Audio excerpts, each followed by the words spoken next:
Estamos iniciando o mês de outubro. Esse mês de outubro nós lembramos as missões. Todo mês de outubro a igreja dedica esse período de reflexão a respeito das santas missões. E nós vamos aqui nos acertar para que nesse mês nós tenhamos alguns elementos de reflexão, pensando evidentemente nas missões. Primeiro, nós teremos no dia 18, 19, a campanha da coleta missionária para as missões, para manter as missões. A Igreja Missionária do Brasil e pelo mundo todo vive dessa coleta. Este ano que passou, a coleta no Brasil da campanha missionária foi no valor de R$8.700.000. Em nível de Brasil, é muito pouco. É pouco que nós podemos fazer em função das santas missões. No final da missa, você vai receber o seu envelope e certamente você vai colocar aqui a sua intenção. A sua intenção em valor econômico, financeiro, evidentemente. E esse valor será revertido à Igreja do Brasil para sanar tantas carências apostólicas e missionárias que nós temos nesse imenso e grande Brasil. Segundo, nós estamos no mês de outubro lembrando Nossa Senhora Aparecida. Dia 12 de outubro é um domingo e nós teremos ao meio-dia a consagração a Nossa Senhora Aparecida. É domingo e a gente precisa ficar um pouquinho atento, porque se fosse durante a semana, ou a gente sairia como o pessoal faz, fazer festa, ou sai meio de feriado, né? Mas como é domingo, a nossa atenção tem que ficar muito maior. E o interessante é que nesse dia nós trouxéssemos a nossa família para consagrá-la a Nossa Senhora de Aparecida. Então que nesse dia 12, ao meio-dia, façamos esse esforço para valorizar a nossa família, valorizar a nossa casa e pedir a Deus a bênção na intercessão de Maria pelas nossas famílias. Depois do dia 15, que é dia do professor, nós estamos convidando os professores, é uma quarta-feira, para darmos graças a Deus por essa missão, por esse trabalho, por essa vocação de ser professor. Teremos a missa às 7h30, lembrando todos os nossos professores, e nós vamos também estar juntos, agradecendo a Deus o dom do ensino, da educação, enfim. Um terceiro ponto que nós poderemos refletir durante esse mês de outubro é a atenção da nossa casa, para a nossa casa. A família precisa estar na igreja. A família não pode ficar desunida. A família não pode ficar separada. Quando nós falamos de família, nós falamos de pai, mãe e filhos.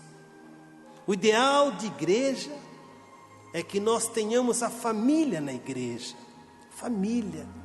Não é somente a mãe, nem somente o pai ou os filhos, a família. Aí por aí você já começa a observar a distância que nós temos entre a fé, a vivência da fé e a nossa família. Onde está a nossa família? No mês de agosto nós fizemos aquele ensaio de convite. Parece que os resultados foram poucos, mas a gente não pode perder o ânimo, o interesse para trazer a família à igreja. A família necessita fundamentalmente da vida da igreja. Então trazer a família, trazer os nossos filhos, fazer tudo para que a nossa família esteja unida, mas unida na fé, mas não na fé suposta, mas numa fé prática, numa fé de comunhão, de eucaristia, de celebração de culto, da vida cristã, enfim. Um quarto ponto, nesse mês de outubro, eu vou fazer aqui, digamos assim, uma campanha antidroga, que é o grande espinho da sociedade. E não pensem que a questão da droga está para pessoas que não são ligadas à igreja, não. A droga está dentro das pessoas da igreja. E nós precisamos de um resgate daqueles que fazem uso de tantos tipos de droga. E é o grande espinho da sociedade moderna. É isto que nenhum governo tem um programa para debelar a questão da droga, porque ela só será sanada em base à fé e uma tomada de postura para superar os desafios que a droga acaba influenciando a vida das pessoas. Eu publico um livro chamado Parei de Fumar e Você. O livro deveria estar já prontinho, mas espero que nessa semana nós o tenhamos conosco no final de semana. Eu coloco algumas experiências a respeito desse aspecto.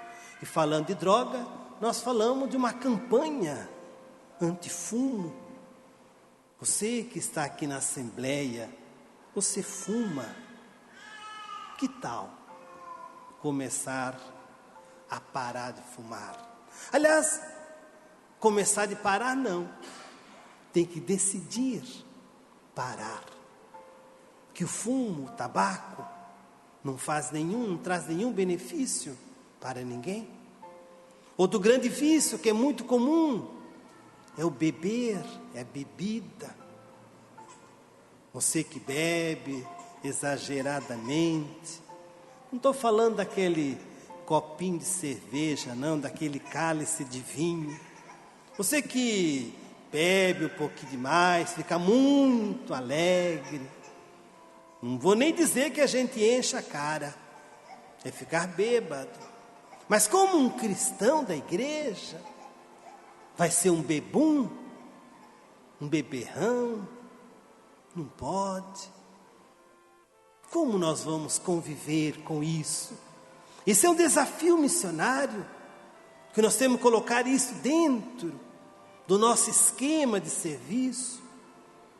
Você sabe que é no Brasil todo, mas também é cá em Prudente, a questão do jogo. Muito dinheiro gasto com jogatinas. Você vai lá na lotérica pagar a sua continha, e a moça lá do caixa fala: olha, a telecena, a tele não sei o que lá, está aí acumulada 20 bilhões, acho que nem isso tem, né? Você não quer fazer uma sortinha?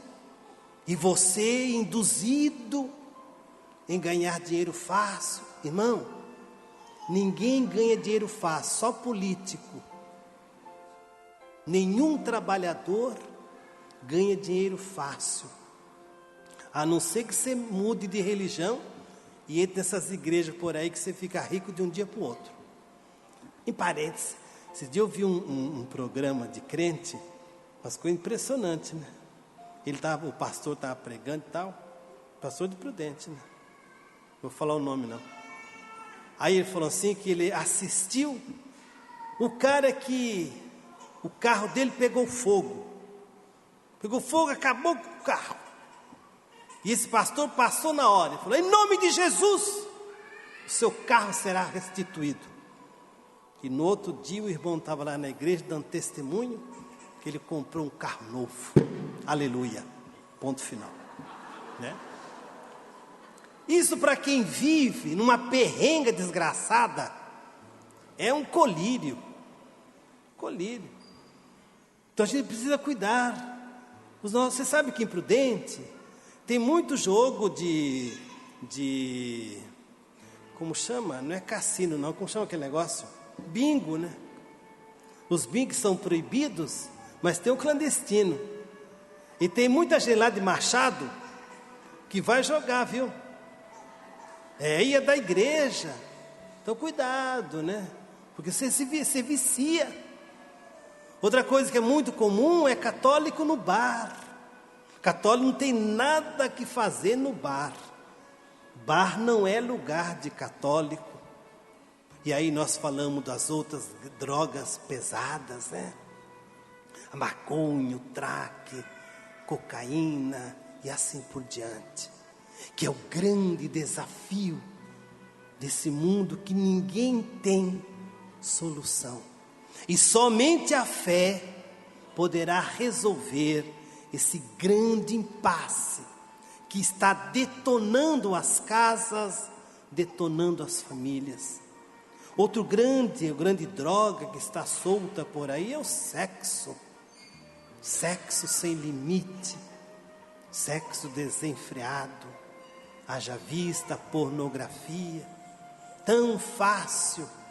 Você compra aí um filme pornográfico com preço baratinho, você liga a internet, está aí tudo à sua vista.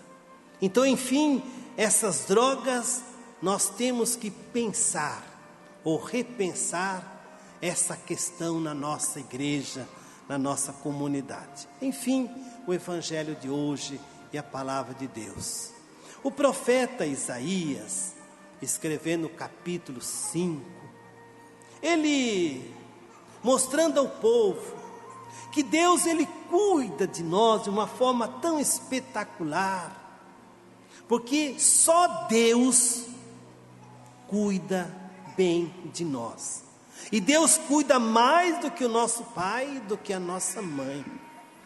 E aí depois o profeta anunciando e pregando sobre isso, ele disse que Deus disse para o povo: o que poderia eu ter feito mais por minha vinha e não fiz? Eu contava com uvas de verdade, porque produziu uvas selvagens. Deus espera tanto de nós, irmãos. Deus é incansável na espera, na minha espera. Deus não cansa de nos esperar. Às vezes, irmão, a gente tem mania de pedir coisa para Deus, não é? Talvez porque a gente ou não tem lido as Escrituras, ou porque nós ficamos meio viciados também nessas orações de pedir. E Deus, depois que tudo isso Ele fez por nós, o profeta vai dizer: o que eu poderia ter feito mais para a minha vinha? O que Deus poderia ter feito mais por mim, por você que está aqui na Assembleia? O que Deus poderia ter feito mais? Será que ainda falta alguma coisa para Deus completar na minha vinha? E aí a vinha é o povo de Deus, a vinha é a comunidade, a vinha é a igreja, a vinha somos nós. E esse grande Deus que cuida com zelo da vinha, Ele espera dessa vinha frutos. Mas Ele vai dizer assim: eu pensei que tivesse bons frutos, mas infelizmente só encontrei uvas selvagens. É o mundo que vai detonando as videiras, vai detonando as vidas. Enfim, queridos irmãos, como que está a sua videira? A sua videira está produzindo frutos? Ou ela está crescendo como uma videira selvagem? Você sabe que o pé da uva necessita de poda, e poda significa cortar, poda significa exterminar aquilo que não serve. A videira, ela pode estar bonita, cheia de folhas, mas se ela não foi podada, ela não vai produzir frutos. Às vezes na nossa vida, nós somos como uma videira mal podada, bonita, exuberante, mas quando Deus veio buscar fruto, cadê os frutos? A gente não tem fruto para oferecer. Então pensemos nisso nesse mês de outubro e façamos a nossa parte, querido Deus Pai.